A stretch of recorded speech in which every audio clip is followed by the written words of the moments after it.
स्वागत है मेरे YouTube चैनल पे। मैं हूं AK कश्यप। आज एक महत्वपूर्ण टॉपिक पर बात करेंगे। बिहार सरकार के सामने एक बहुत बड़ा प्रश्न आने वाले समय में खड़ा हो रहा है कि बिहार सरकार के राज्य कर्मचारी और अधिकारियों के लिए क्या पुरानी पेंशन योजना को लागू करने का विचार क्या बिहार सरकार आने वाले समय में करने जा रहा है। तो इस विषय पर ही आज चर्चा करेंगे, क्योंकि जिस तरीके से बिहार के विधानसभा से संबंधित माननीय विधायकों ने सरकार के सामने जो प्रश्न खड़ा किया है, यह प्रश्न वाकई काफ़ी महत्वपूर्ण है। आज इसी पुरानी पेंशन योजना पे बात करेंगे, क्योंकि केंद्र सरकार के एम्प्लॉय जो लगभग 23 लाख एनपीएस में कवर है, सेंट्रल एम्प्लॉय, उन लोगों का भी एक बहुत बड़ा मांग है केंद्र सरकार से कि पुरानी पेंशन को लागू किया जाए।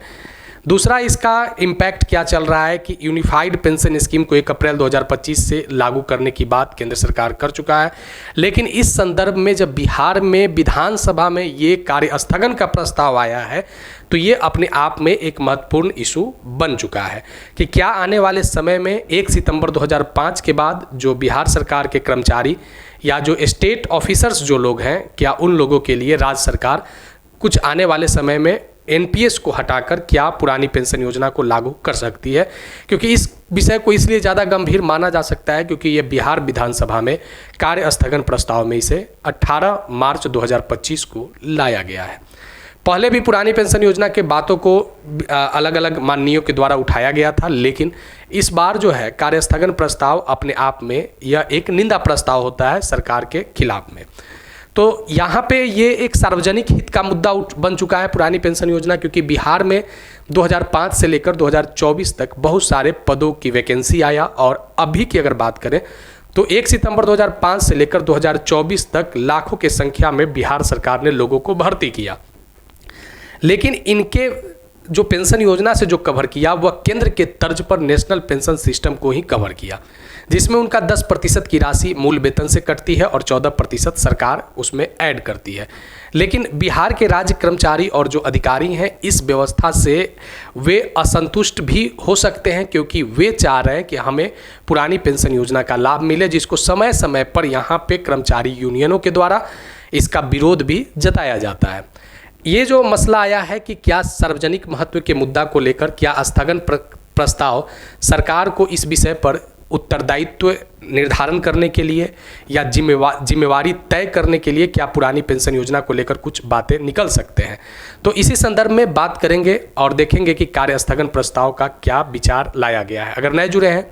तो चैनल को जरूर सब्सक्राइब करके बेल आइकन को दबा दीजिएगा। वीडियो अच्छा लगेगा तो जरूर लाइक कीजिएगा, सुझाव कमेंट में लिखिएगा। अभी जो आप लेटर देख रहे हैं, इस लेटर में आप सबसे पहले ये नीचे देखिए, जो नीचे आप देख रहे होंगे जो सिग्नेचर बनाया गया है, ये सिग्नेचर आपके जो माननीय बिहार विधानसभा, जो बिहार लेजिस्लेटिव असेंबली के जो मेंबर ऑफ लेजिस्लेटिव असेंबली है, एमएलए हैं, उन लोगों का एक हस्ताक्षर युक्त यहाँ पे दिया गया है सचिव बिहार विधानसभा पटना को। कार्य स्थगन प्रस्ताव 18 मार्च 2025 को ये बिहार विधानसभा के सचिव को इस लेटर को रिप्रेजेंट किया गया था। इसमें जो बात विस्तार से चर्चा किया गया है कि जो राज्य में पुरानी पेंशन स्कीम ओपीएस जो वर्ष 2005 से समाप्त कर दिए जाने के कारण वर्तमान समय में 2005 के बाद नियुक्त कर्मी सेवानिवृत्त हो रहे हैं, जिन्हें अपना भरण पोषण लायक भी राशि प्रतिमाह नहीं मिल पा रहा है। इससे 2005 के बाद नियुक्त कर्मचारी जो एम्प्लॉय हैं एवं पदाधिकारी जो ऑफिसर्स लोग भी हैं, वह उनमें काफ़ी आक्रोश है। इस बात को इस लेटर में यहाँ पे इन member of legislative assembly MLA के द्वारा उठाया गया है। अब इन माननीयों के द्वारा जो बात यहाँ पे लाया गया है, ये इस बात को लेकर जो कार्य स्थगन प्रस्ताव आया है, इसमें इस बात को मेंशन किया गया कि 18/3/2025 के सारे पूर्व निर्धारित कार्यक्रम को स्थगित करते हुए राज्य में 2005 के बाद नियुक्त कर्मचारी और पदाधिकारियों को पुरानी पेंशन स्कीम ओपीएस देने पर विमर्श हो। कार्य स्थगन प्रस्ताव में इस बात को लाया गया कि सारे मुद्दे को अभी साइड करके किनारा करके जो बात किया जाए वह कार्य स्थगन प्रस्ताव में ओपीएस पर बात हो। अब इसको लेकर सरकार के पास एक प्रेशर बन सकता है, क्योंकि जिस तरीके से ये प्रश्न उठ रहा है और बिहार सरकार राज्य कर्मचारी और पदाधिकारियों के हित में अगर आती है तो आने वाले समय में पुरानी पेंशन योजना से बिहार सरकार कवर कर सकता है, क्योंकि यहाँ पे एक बहुत बड़ी संख्या में 2005 से लेकर 2024 तक लाखों की संख्या में बिहार सरकार ने कर्मचारी और अधिकारियों की यहाँ पे नियुक्ति किया है। इसमें दो मत दो राय नहीं है। लेकिन जो लगभग जो स्टेट एम्प्लॉई हैं लोग, उन लोगों को अगर पुरानी पेंशन स्कीम अगर कवर किया जाता है तो आने वाले समय में राज्य कर्मचारी और अधिकारियों को एक बेहतर भविष्य का निर्धारण हो सकता है।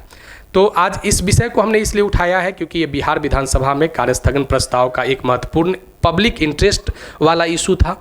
तो अगर वीडियो अच्छा लगा है तो ज़रूर आप लाइक कीजिएगा, अगर कोई सुझाव होगा तो कमेंट में लिखिएगा। अगर नए जुड़े हैं तो चैनल को ज़रूर सब्सक्राइब करके बेल आइकन को दबा दीजिएगा, वीडियो को ज़रा आप शेयर भी कर देंगे। आगे मिलेंगे नेक्स्ट वीडियो नेक्स्ट टॉपिक में।